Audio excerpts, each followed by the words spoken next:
কাল বাংলার রাজনীতিতে সবথেকে বড় বোমাটি ফাটিয়েছেন বিজেপি সাংসদ ও প্রাক্তন বিচারপতি অভিজিৎ গঙ্গোপাধ্যায়। তিনি প্রধানত চারটে গুরুত্বপূর্ণ বিষয় আমাদের সামনে তুলে ধরেছেন। কখনো কেন্দ্রীয় তদন্তকারী সংস্থার ভূমিকা, কিংবা কখনো কেন্দ্রীয় বিজেপি নেতাদের ভূমিকা। তিনি যে কথাগুলো বলেছেন তা আসলে আমাদের রাজনৈতিক নেতাদের সামনে, মানে বলা ভালো বিজেপি নেতাদের সামনে কেউ যেন আয়নাটি ধরিয়ে দিলেন। মানে যে আয়নায় যদি নিজেদের মুখ দেখেন তাহলে আপনারাও হয়তো নিজেদেরকে এই প্রশ্নটি কোনো না কোনো সময় করবেন বা করছেন, সে কথাই কিন্তু অভিজিৎ গঙ্গোপাধ্যায় স্পষ্টভাবে বুঝিয়ে দিয়েছেন। এবং দিনের শেষে বামেরা এতদিন ধরে যে অভিযোগ করেছে তা হলো সেটিং তত্ত্ব, অভিজিৎ গাঙ্গুলির কথাতেও কিন্তু সেই সেটিং তত্ত্বের ইঙ্গিত। তিনি পরিষ্কার বলেছেন, এই যে এত মামলা, যে মামলাগুলোকে সলভ আউট করার জন্য ইডি সিবিআইকে কাজে লাগানো হয়েছে এবং তাদেরকে দায়িত্ব দেওয়া হয়েছে, আজকের দিনে দাঁড়িয়ে তাদের পারফরমেন্স কি?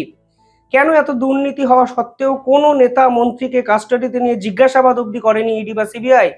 যেটুকু হয়েছে তারপরেও তো তদন্ত অনেকটা দূর এগোনো উচিত ছিল। কিন্তু আজকের দিনে দাঁড়িয়ে কিসের জন্য কেন্দ্রীয় তদন্তকারী সংস্থা সম্পূর্ণভাবে নীরব?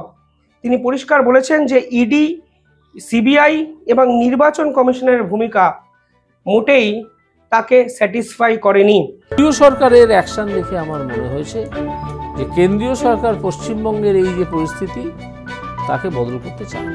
কেন্দ্রীয় সরকার যদি সেই পরিস্থিতি বদল করতে না চায় তাহলে সে বদল হবে না। আমার উদ্দেশ্য ছিল মমতা ব্যানার্জিকে এখান থেকে সরিয়ে দেওয়ার সব রকমের ব্যবস্থা করা হবে। সেই উদ্দেশ্যের ধারে কাছে আজ পর্যন্ত আমি গিয়ে উঠতে পারিনি এবং তার দায় মূলত কেন্দ্রীয় সরকারের। কেন্দ্রীয় সরকার এর জন্য কিচ্ছু করেনি। এবার আমি যদি এই পার্টিকুলার বিষয়টা ধরে ধরে ব্যাখ্যা করি, প্রথমত নির্বাচন কমিশনের ভূমিকা। বাংলায় কিভাবে এসআইআর হচ্ছে তা আপনারা অনেকেই বুঝতে পারছেন। বিএলআরওর বিপক্ষে একাধিক অভিযোগ। কখনো তো বিএলআরও যে বাড়ি বাড়ি যাওয়ার কথা ছিল সেটুকু অবধি যাওয়ার তাদের সময় হয়নি। প্রথমত সিকিউরিটি পারপাসে তারা যেতে পারেননি। দ্বিতীয়ত একদিনে 300 থেকে 350টি বাড়িতে তাদেরকে যেতে হতো, ফলে যা বাস্তবের মাটিতে তাদের পেশাগত জীবনের সমস্ত কাজ মিটিয়ে করাটা অসম্ভব বলে একাধিক বিএলআরও জানিয়েছেন। একাধিক বিএলআরওর সঙ্গে একাধিক তৃণমূল নেতা, শাসক দলের নেতারা দেদার খুশিতে মত্ত হয়ে ফর্মভিলি করছেন। ফলে আলটিমেটলি নির্বাচন কমিশন যে নিয়ম বেঁধে দিয়েছেন সেই নিয়ম কিন্তু বাংলার গ্রাউন্ড রিয়েলিটিতে দেখা যাচ্ছে না, তা পরিষ্কার। আর নির্বাচন কমিশনের ভূমিকা নিয়ে যদি প্রশ্ন ওঠে তাহলে আপনাকে আগের বারের লোকসভা নির্বাচন কিংবা তার আগের বারের বিধানসভা নির্বাচন নিয়েও প্রশ্ন তুলতে হবে। কারণ আমরা দেখেছিলাম নির্বাচন মিটে যাওয়ার পর ভোট পরবর্তী হিংসার ছবি। আমরা দেখেছিলাম একাধিক জায়গায় অবাধে সুষ্ঠু নির্বাচন করা সম্ভব হয়নি, যার দায় নির্বাচন কমিশনের উপরেও বর্তায়। কারণ তাদের হাতে আইন শৃঙ্খলার সম্পূর্ণ দায়িত্ব থাকা সত্ত্বেও তারা কিন্তু কেন্দ্রীয় বাহিনীকে কাজেই অবধি লাগাতে পারেনি। এবং একাধিক জায়গায় আমরা দেখছিলাম ক্যান্ডিডেটকে ঘিরে ধরে বিক্ষোভ। আমার এখনো মনে আছে কেশপুরে হিরণকে ঘিরে ধরে বিক্ষোভ দেখানো হয়েছিল, বর্ধমানে দিলীপ ঘোষকে ঘিরে ধরে বিক্ষোভ দেখানো হয়েছিল। ফলে নির্বাচন কমিশন নিয়ে যে প্রশ্ন বিচারপতি তুলেছেন তা অত্যন্ত জাস্টিফাইড। আপনি যে কোনো দলের রাজনৈতিক সমর্থক হন না কেন, আপনাকে এটাকে সমর্থন করতে হবেই। ইডি সিবিআই এর প্রসঙ্গে যদি আসি তাহলে সব থেকে বড় প্রশ্নটি যেখানে ওঠে তা হলো একের পর এক দুর্নীতি তদন্ত থেমে গেল কেন? আপনি সারদার সময় থেকে শুরু করুন। সারদার সময় রাজীব কুমারকে কেন্দ্র করে রাজনৈতিক পরিবেশ উত্তাল হয়েছিল। সেই সারদা ইস্যুতে রাজীব কুমারকে জিজ্ঞাসাবাদের জন্য 6 বছর পর সুপ্রিম কোর্টে ফের মামলাটি তোলে কেন্দ্রীয় সংস্থা। 6 বছর একজনকে জিজ্ঞাসাবাদের প্রয়োজনটুকু অনুভব করলো না কেন্দ্রীয় সংস্থা। ফলে আলটিমেটলি আজকে যদি আপনি এই পুরো বিষয়টি দুর্নীতির অ্যাসপেক্টে ভাবেন তাহলে দেখবেন শিক্ষা দুর্নীতি, গরু, কয়লা, বালি, একাধিক ক্ষেত্রে সিবিআই এবং ইডি আমাদের সাধারণ মানুষকে কিন্তু কোথাও না কোথাও ডিসস্যাটিসফাই করেছে। এবং আজকের দিনে দাঁড়িয়ে এত অভিযোগ থাকা সত্ত্বেও কোনো তদন্তের শেষ না হওয়াটাই আজকে সিবিআই এবং ইডিকে কিন্তু প্রশ্নবিদ্ধ করেছে। বড় বড় নেতার বিরুদ্ধে একটাও তদন্ত হচ্ছে, একজনকেও কাস্টোডিয়াল ইন্টারোগেশন করা হচ্ছে, কিছু করা হচ্ছে না।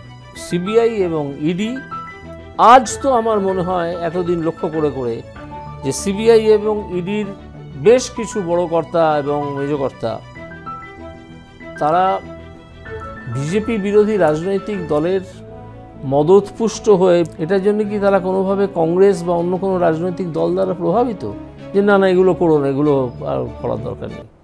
একাধিক ক্ষেত্রে আমার এখনো মনে আছে কলকাতা হাইকোর্টের বিচারপতি অমৃতা সিনহা ইডি ইন্সপেক্টরকে ধরে প্রশ্ন করেছিলেন, ইডি অফিসারকে ধরে প্রশ্ন করেছিলেন, কিন্তু সেই প্রশ্ন এবং সেই উত্তর আজও কিন্তু সাধারণ মানুষ জানতে পারেনি। আমাদের কি জানার অধিকার নেই কালীঘাটের কাকু অর্থাৎ সুজয় কৃষ্ণ ভদ্রের যে ভয়েস স্যাম্পল টেস্ট করা হলো তার রিপোর্টটি কোথায়, বা ভয়েস স্যাম্পল টেস্টে এমন কি পাওয়া গেল তাকে সাধারণ মানুষকে জানাতে কেন্দ্রীয় সংস্থা রাজি হলো না, বা এটা কি বাধ্যবাধকতা নেই যেখানে সাধারণ মানুষ একটা দুর্নীতির অংশ হয়ে যাচ্ছে জেনে বা না জেনে, সেখানে কেন্দ্রীয় সংস্থা হঠাৎ করে কিভাবে গায়েব হয়ে গেল, সেটাই তো বড় প্রশ্ন। আরজি কর ইস্যু দেখুন, আরজি কর ইস্যু যেখানে গোটা সমাজকে নাড়িয়ে দিয়েছিল, আজকের দিনে দাঁড়িয়ে আপনারা বলুন যে এই আরজি কর ইস্যু নিয়ে ইডি এবং সিবিআই আলটিমেটলি কি করেছে। সিবিআই তদন্ত হয়েছে, সুপ্রিম কোর্টের স্বতঃপ্রণোদিত মামলা হয়েছে, প্রাক্তন প্রধান বিচারপতি মামলাটিকে শুরু করেছিলেন, কিন্তু আজকের দিনে দাঁড়িয়ে এই মামলাটি কোথায় দাঁড়িয়ে আছে, কেন মামলাটি এখন এই জায়গায় দাঁড়িয়ে আছে, কেন সিবিআই এই তদন্তটিকে খামখেয়ালিপনায় শেষ করলেন, সেই প্রশ্ন অভিজিৎ গঙ্গোপাধ্যায় তুলেছেন। ফলে রাজনীতি ভুলে যান সাধারণ মানুষ হিসাবে আপনি বলুন অভিজিৎ গঙ্গোপাধ্যায় সত্যি কি কিছু ভুল কথা বলেছেন? আমার মনে হয় নয়। তিনি বলেছিলেন আমি মুখ্যমন্ত্রীকে সরানোর জন্য এসেছিলাম বা মমতা বন্দ্যোপাধ্যায়কে সরানোর জন্য এসেছিলাম, কিন্তু মমতা বন্দ্যোপাধ্যায়কে সরানোর কোনো ব্যবস্থা তো করা হয়নি, উল্টে সরানোর মতো জায়গায় বিজেপি পৌঁছাতে পারেনি। কেন পৌঁছতে পারলো না? একের পর এক নির্বাচন চলে গেল, আমরা বিজেপির অন্দরে গোষ্ঠী দ্বন্দ্ব দেখলাম। গ্রাউন্ড লেভেল রিয়েলিটিতে শুভেন্দু অধিকারী ছাড়া কোনো নেতাকে সে অর্থে কি এফেক্টিভ কিছু করতে দেখা গেল? শুভেন্দু অধিকারী রাজ্যের এ প্রান্ত থেকে ও প্রান্ত ছুটে যাচ্ছেন, কখনো নির্বাচন কমিশন, কখনো বিএলআরওদের বিপক্ষে তোলা অভিযোগ, কখনো দুর্নীতি অভিযোগ, একের পর এক মিছিল করতে হচ্ছে হাইকোর্টে মামলা করে, একের পর এক কেস তার নামে হচ্ছে, কিন্তু শুভেন্দু অধিকারী ছাড়া বাংলার রাজনীতিতে সঠিকভাবে যদি আপনারা বলেন যে প্রভাব বিস্তার করেছে এই রকম সেকেন্ড ম্যান কি বিজেপি প্রস্তুত করতে পারলো? হ্যাঁ, সুকান্ত মজুমদার কিছুটা লড়াই করেছেন, দিলীপ ঘোষের সময় কিছুটা লড়াই হয়েছে আমরা দেখেছি, কিন্তু সংগঠনটা তৈরি হলো না কেন? আলটিমেটলি নেতা হয়তো তৈরি হয়েছে, নেতা হয়তো এসেছে, নেতা হয়তো গেছে, কিছু নেতাকে অভিযোগ করা হয় যে বসিয়েও দেওয়া হয়েছে যেহেতু আগের সভাপতির ঘনিষ্ঠ ছিল বলে, কিন্তু এত সব কিছুর পরেও একটা সংগঠন তৈরি হওয়া উচিত ছিল, যে সংগঠন ভোটকে কন্ট্রোল করতে পারবে, বুথকে কন্ট্রোল করতে পারবে। এবং আরও একটি ইম্পর্টেন্ট বিষয় যে এখানে কেন্দ্রীয় নেতৃত্ব তারা কিন্তু ভীষণ মাত্রায় উদাসীন হয়ে থেকে গেলেন, কারণ আইন প্রশাসনের যে অবস্থা, অভিজিৎ গঙ্গোপাধ্যায় বলেছেন কেন রাষ্ট্রপতি শাসন হবে না, কেন বিরোধীরা এইভাবে নিগৃহীত হবে এই রাজ্যে, কেন প্রত্যেকটি মিটিং করতে হাইকোর্টে ছুটে যেতে হবে। অর্থাৎ অভিজিৎ গঙ্গোপাধ্যায় বলছেন মমতাকে সরানোর ব্যবস্থা কেন্দ্রীয় নেতৃত্ব করতে পারতেন, কিন্তু তাদের ভুল স্ট্র্যাটেজি সেটাকে কিন্তু বাস্তবে রূপ দিতে পারেনি। তিনি আরো একটা ইন্টারেস্টিং কথা বলেছেন যে হিন্দি বলয়ের নেতারা কলকাতায় আসবেন, বাংলাতে আসবেন এবং সভা মিটিং করে চলে যাবেন এবং সকলে ভাববেন তারা হয়তো বাংলার পরিবর্তন আনতে পারবেন। আসলে ভুল। আসলে অভিজিৎ গঙ্গোপাধ্যায় যে কথাটি বলেছেন সেটা যদি আপনারাও বিচক্ষণতার সঙ্গে ভাবেন, দেখবেন কোথাও না কোথাও বাঙালি সেন্টিমেন্টটাকে কাজে লাগিয়ে তৃণমূল যেভাবে রাজনীতিটা করতে পারে বিজেপি কিন্তু করতে পারে না। বলয় থেকে এখানে পশ্চিমবঙ্গের নেতা এসে এইসব ভোট করানো যাবে না, তার কারণ পশ্চিমবঙ্গের মানুষের মন মেজাজ, তাদের অভিমান, এইসব দিল্লিওয়ালা নেতারা বোঝেন। পশ্চিমবঙ্গের মানুষ, তাদের চিন্তাভাবনা এটা বাকি ভারতের, উত্তর ভারতের সঙ্গে অন্তত মিলবে না। তো সেখান থেকে নেতা পাঠিয়ে পশ্চিমবঙ্গে ভোট করিয়ে জিতিয়ে বেরিয়ে যাব, এটা একটা অবাস্তব চিন্তাভাবনা, এসব করে কিছু হবে। আজকে পিকে একটি স্ট্র্যাটেজিক মুভ চলেছিল আগের বছর নির্বাচনের আগে, আপনাদের তো মনে আছে যে বাংলা নিজের মেয়েকেই চায়। এই যে ক্যাম্পেন, এই ক্যাম্পেনটি ভীষণ মাত্রায় বাঙালিয়ানার সঙ্গে সম্পৃক্ত হয়ে যায়। কিছুদিন আগেও বাংলা ভাষাকে আন্দোলনকে রূপ দিয়েছিল মমতা বন্দ্যোপাধ্যায়। ঠিক হোক বা ভুল, বাঙালির সেন্টিমেন্টটাকে নিয়ে খেলার চেষ্টা হয়েছিল, এবং বাংলার রাজনীতিতে যখন গোটা দেশ বিদেশ মানে দেশ থেকে বাংলাদেশি ধরপাকড় চলছিল তখন বাঙালি ইস্যুতেই রাস্তায় কিন্তু তৃণমূল কংগ্রেস নেমেছিল। এবং আপনারা এসআইআর ইস্যুতেও দেখুন বারবার বলা হচ্ছে যে বাংলাকে বঞ্চনা করা হয়েছে, যেমন বাংলার অবৈধ ভোটারকে টার্গেট করা হচ্ছে, বৈধ ভোটারকে টার্গেট করা হচ্ছে, হোয়াট এভার।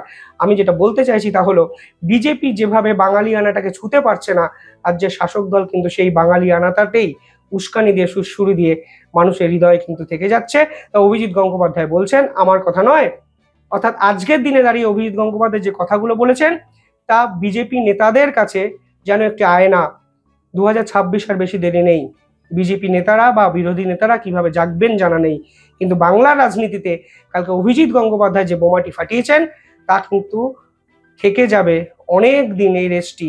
কারণ অনেক দিন পর কেউ সেটিং তত্ত্বটা নিয়ে ফের নাড়াচাড়া করলেন। প্রশ্ন তো উঠবেই, কেন সিবিআই, কেন ইডি ছুটো জগন্নাথ হয়ে বসে থাকলেন? কেন কেউ পদক্ষেপ নিলেন না? প্রশ্ন তো থাকবেই। বৃহত্তর কোনো রাজনৈতিক খেলা, যে খেলায় বলি হবে লাখ লাখ গ্রাউন্ড লেভেলের বিজেপি কর্মীরা। যাই হোক, কমেন্টে জানাবেন আপনারা কিভাবে দেখছেন পুরো বিষয়টি। ধন্যবাদ।